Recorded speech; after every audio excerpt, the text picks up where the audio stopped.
Pada waktu itu orang Filistin mengerahkan tentaranya untuk berperang melawan orang Israel. Lalu berkatalah Akhis kepada Daud, "Ketahuilah baik-baik bahwa engkau beserta orang-orangmu harus maju berperang bersama-sama dengan aku dalam tentara." Jawab Daud kepada Akhis, Baik, engkau akan tahu apa yang dapat diperbuat hambamu ini. Lalu Akhis berkata kepada Daud, "Sebab itu, aku mengangkat engkau menjadi pengawalku sendiri sampai selamanya." Adapun Samuel sudah mati. Seluruh orang Israel sudah meratapi dia dan mereka telah menguburkan dia di Rama di kotanya. Dan Saul telah menyingkirkan dari dalam negeri para pemanggil arwah dan roh peramal. Orang Filistin itu berkumpul lalu bergerak maju dan berkemah dekat Sunem. Saul mengumpulkan seluruh orang Israel, lalu mereka berkemah di Gilboa.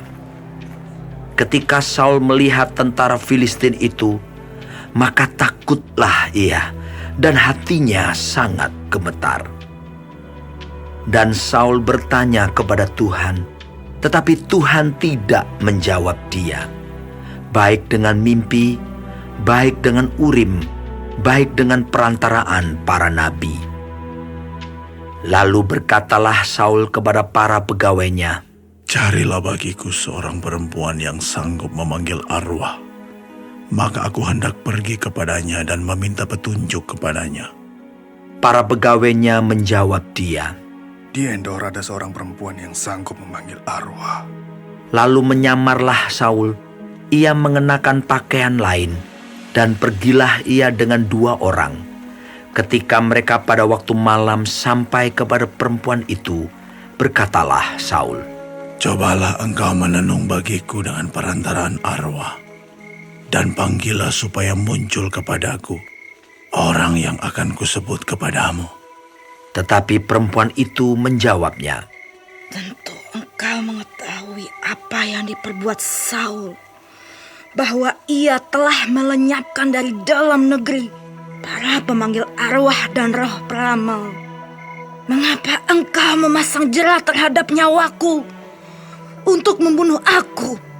Lalu bersumpahlah Saul kepadanya demi Tuhan, katanya, "Demi Tuhan yang hidup, tidak akan ada kesalahan tertimpa kepadamu karena perkara ini."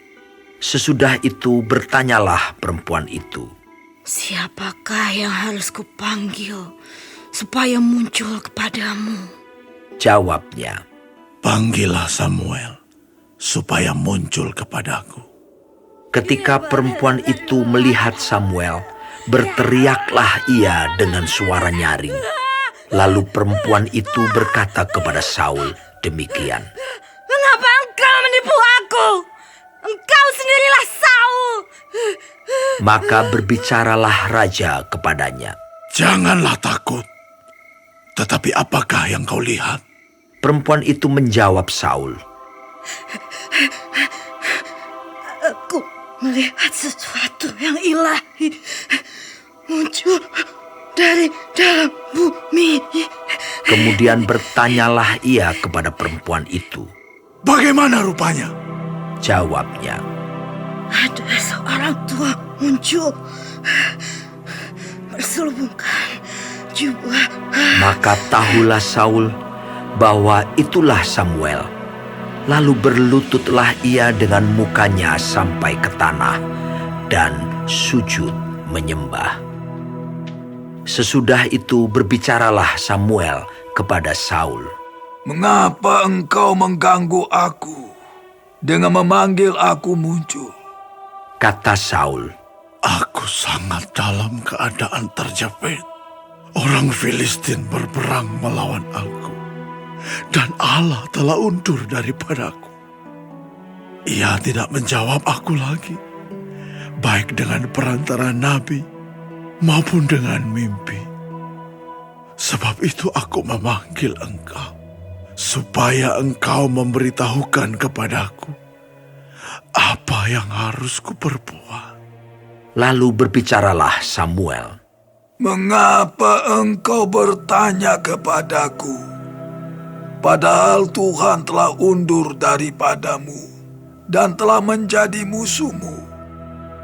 Tuhan telah melakukan kepadamu seperti yang difirmankannya dengan perantaranku, yakni Tuhan telah mengoyakkan kerajaan dari tanganmu dan telah memberikannya kepada orang lain, kepada Daud. Karena engkau tidak mendengarkan suara Tuhan dan tidak melaksanakan murkanya yang bernyala-nyala itu atas Amalek, itulah sebabnya Tuhan melakukan hal itu kepadamu pada hari ini. Juga orang Israel bersama-sama dengan engkau akan diserahkan Tuhan ke dalam tangan orang Filistin. Dan besok engkau serta anak-anakmu sudah ada bersama-sama dengan Daku. Juga tentara Israel akan diserahkan Tuhan ke dalam tangan orang Filistin. Pada saat itu juga rebahlah Saul memanjang ke tanah, sebab ia sangat ketakutan oleh karena perkataan Samuel itu. Juga tidak ada lagi kekuatannya, karena sehari semalam itu ia tidak makan apa-apa. Perempuan itu mendekati Saul lalu melihat bahwa Saul sangat terkejut.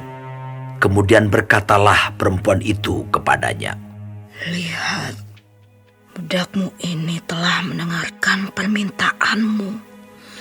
Aku telah mempertaruhkan nyawaku dan mendengarkan perkataan yang kau katakan kepadaku. Oleh sebab itu, kiranya engkau pun mendengarkan permintaan budakmu ini. Izinkanlah aku menyajikan kepadamu sepotong roti. Makanlah, supaya ada kekuatanmu apabila engkau berjalan pula. tetapi Saul menolak dan berkata, Aku tidak mau makan. tetapi ketika para pegawainya serta perempuan itu juga mendesak, maka didengarkannyalah permintaan mereka. Lalu bangkitlah ia dari tanah dan duduk di balai-balai. Perempuan itu mempunyai seekor anak lembu tambun di rumahnya, maka segeralah ia menyembelih itu. Ia mengambil tepung, diremasnya, dan dibakarnya menjadi roti yang tidak beragi. Dihidangkannyalah semuanya itu ke depan Saul dan ke depan para pegawainya. Lalu mereka makan. Kemudian bangkitlah mereka dan pergi pada malam itu juga.